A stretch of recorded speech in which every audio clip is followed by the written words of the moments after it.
Friends ఈరోజు మీకోసం పకోడీ చూపించబోతున్నాను. అది నార్మల్గా మన ఇంట్లో శనగపిండి లేకపోయినా శనగపిండి తినకూడదు అనుకున్న వాళ్ళకు కూడా ఇలా ఒక్కసారి పకోడీ చేసి పెట్టండి. సూపర్గా ఉంటుంది, టేస్ట్ బాగుంటుంది, టెక్స్చర్ కూడా బాగుంటుంది, ఫ్లేవర్ కూడా బాగుంటుంది.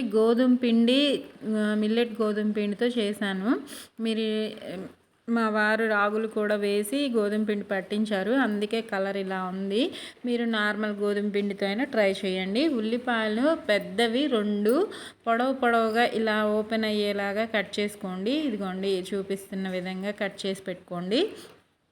కట్ చేసుకున్న ఉల్లిపాయల్లో ఇంకా పకోడీకి మీకు తెలిసిందే కదా, చాలామందికి కరివేపాకు 2 రెమ్మలు, కొత్తిమీర 1 పిరికెడు కడిగి పెట్టుకున్నాను ముందే. కొత్తిమీర వేసేసుకొని దాంట్లో ఇప్పుడు రుచికి సరిపడా సాల్ట్, దాంతోపాటు ధనియాల పొడి 1 స్పూన్ అంత ధనియాల పొడి సరిపోతుంది, ఎక్కువగా అవసరం లేదు.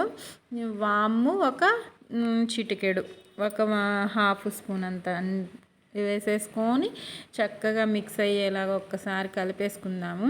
కలిపేసుకున్న తర్వాత కారం కూడా మీ స్పైసీకి తగ్గట్టు వేసుకోండి. 1 స్పూన్ అంత కారం వేసుకుందాము. పచ్చిమిర్చి వేయట్లేదు కాబట్టి నేను ఈ ఇంగ్రీడియంట్స్ అంతా వేస్తున్నాను.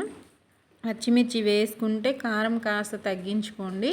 ఇంకా ఇలా అంతా ఉల్లిపాయలకు పట్టేలాగా మిక్స్ చేసేసుకొని దానిలో ఇప్పుడు చూపిస్తున్నాను కదా గోధుమ పిండి 2 కప్స్ అంత వేసుకుంటున్నాను.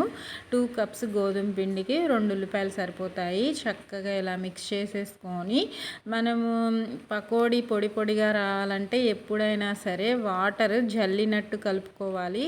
పోసేసినట్టు కలిపేసుకుంటే అది పొడిగా రాదు. చల్లినట్టు కలుపుకొని చక్కగా జోరు కాకుండా నేను చూపించిన విధంగా మాత్రమే కలిపి పెట్టుకోండి.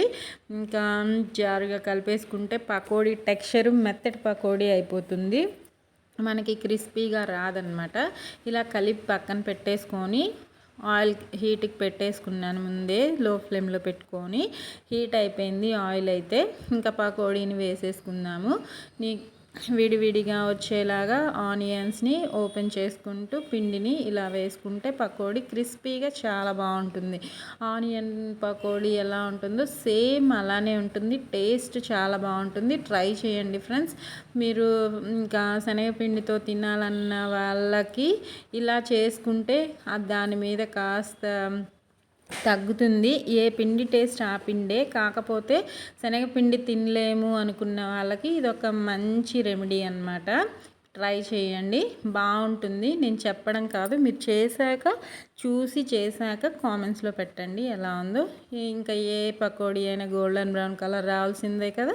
కలర్ వచ్చేసింది, పక్కకు తీసి పెట్టేసుకుంటున్నాను. పకోడీ అయితే సూపర్గా ఉంది. మా పిల్లలైతే మొత్తం ఖాళీ చేశారు. నేను చెప్పేది నిజమే.